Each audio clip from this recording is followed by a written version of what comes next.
മധ്യപ്രദേശിൽ കുംഭമേള നടക്കുന്ന നഗരം ഏതാണ്? ഇപ്പൊ നടന്ന എവിടെയായിരുന്നു? ഇപ്പൊ നടന്നത് ഉത്തർപ്രദേശിൽ പ്രയാഗ്രാഗ് എന്ന് പറയുന്ന സ്ഥലം. ഓക്കെ, ആർക്കെങ്കിലും ഉത്തരവുണ്ടോ? ക്ലൂ ഉണ്ടോ? മലയാളത്തില് വളരെ പ്രശസ്തമായ ഒരു പഴയ ഗാനമുണ്ട് ഈ സ്ഥലത്തിന്റെ പേരുമായിട്ട് തുടങ്ങുന്നത്.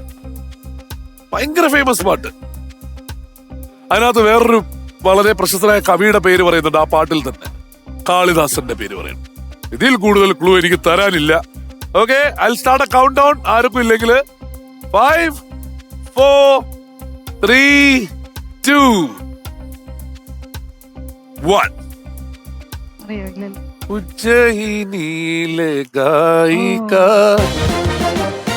ഉജ്ജയിനി നമ്പറല്ലേ? മലയാളത്തിൽ അങ്ങനെ ഒരു മധ്യപ്രദേശിലെ സ്ഥലം വെച്ചൊരു പറഞ്ഞിട്ട് തെറ്റിയാ മോശല്ലേ, ആൾക്കാര് കാണുന്നതല്ലേ. ആൾക്കാരെന്ത് പറയാനാ?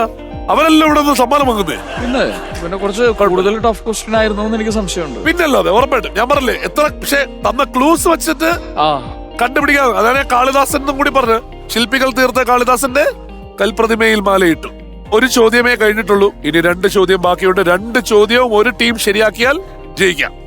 Question number 2. ഏറ്റവും കൂടുതൽ ശുദ്ധജലമുള്ള വൻകര ഏതാണ്? വൻകര എന്ന് പറഞ്ഞാൽ കോണ്ടിനെന്റ് ആണ്.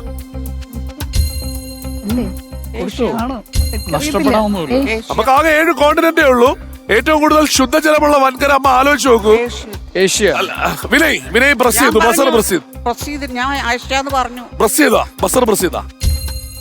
ശരിക്കും ആലോചിച്ചു കഴിഞ്ഞാല് ഒരു സ്ഥലം മുഴുവൻ മഞ്ഞായിട്ട് കിടക്കുകയാണെങ്കിൽ അതിന്റെ അടിയിൽ ഒരുപാട് ശുദ്ധജലം ഉണ്ടാവില്ലേ? അന്റാർട്ടിക്ക ശുദ്ധമാവണമെന്ന് എന്താ ഉറപ്പ്? ആ ഗ്ലേഷ്യറിൽ നിന്നുള്ള വെള്ളം എടുത്ത് ബോട്ടിലാക്കി നമുക്ക് തന്ന് നമ്മൾ കൂടുതൽ വില കൊടുത്ത് വാങ്ങണമേ. കാരണം എന്താണെന്ന് വെച്ചാൽ അതിൽ നിന്ന് വരുന്നതാണ് ഏറ്റവും ശുദ്ധമായ ജലം എന്നാണ് പറയുന്നത്. ഇപ്പൊ കഴിഞ്ഞ ദിവസം അവിടെ നിന്ന് വരുന്ന ഐസ് ഏറ്റവും വില കൂടിയ ഐസായിട്ട് മാറി. കാരണം ആ ഗ്ലേഷ്യറിൽ നിന്ന് വരുന്ന ഐസ് ആയതുകൊണ്ട്.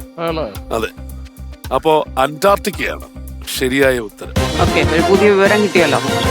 2 പേർക്കും ഉത്തരം പറയാൻ പറ്റിയില്ല. ഇറ്റ്സ് ഓക്കെ കേട്ടോ. ഓക്കെ, എന്തൊക്കെ കിട്ടി? Television, 2 induction cooker, boost, tomato sauce എല്ലാം കിട്ടിയില്ലേ? പടം സൂപ്പർ ഹിറ്റും ആയി. സൂപ്പർ ഹിറ്റും. ആലോചിക്കേണ്ടത് വിനയ് സംശയം മാത്രമല്ല, 2 റിലീസ് അവിടെ. അത് 17. ഇവിടെ 3 റിലീസ് ഇവിടെ, 17 റിലീസ് അവിടെ.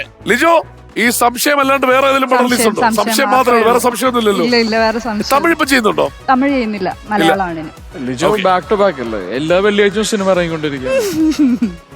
പറഞ്ഞ് കണ്ണു വെക്കല്ലേ. അല്ല, അപ്പൊ സന്തോഷമാണ്. കാര്യം എന്താണെന്നറിയാം, പല തരത്തിലുള്ള കഥാപാത്രങ്ങൾ ലിജോന് ചെയ്യാൻ പറ്റുന്നു എന്ന് പറയുന്ന ഒരു പരിപാടി ഉണ്ടല്ലോ. അപ്പൊ അത് ഭയങ്കര. അല്ല, അതാണ് ഞാൻ പറഞ്ഞത്. നമ്മളിന്ന് സംസാരിച്ചോണ്ടിരിക്കുകയായിരുന്നു. ആക്ച്വലി ലിജോയ്ക്ക് ഭയങ്കര ഡിഫറെന്റ് ആയിട്ടുള്ള വേരിയേഷനിലും റേഞ്ചിലും ചെയ്യാൻ പറ്റും.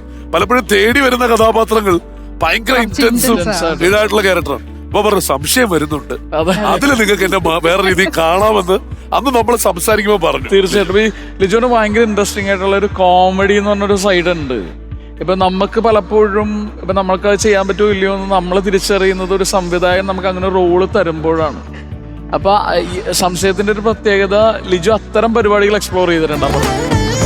കുടുംബങ്ങളിൽ കൂട്ടുകൂടിയ 10 വർഷങ്ങൾ.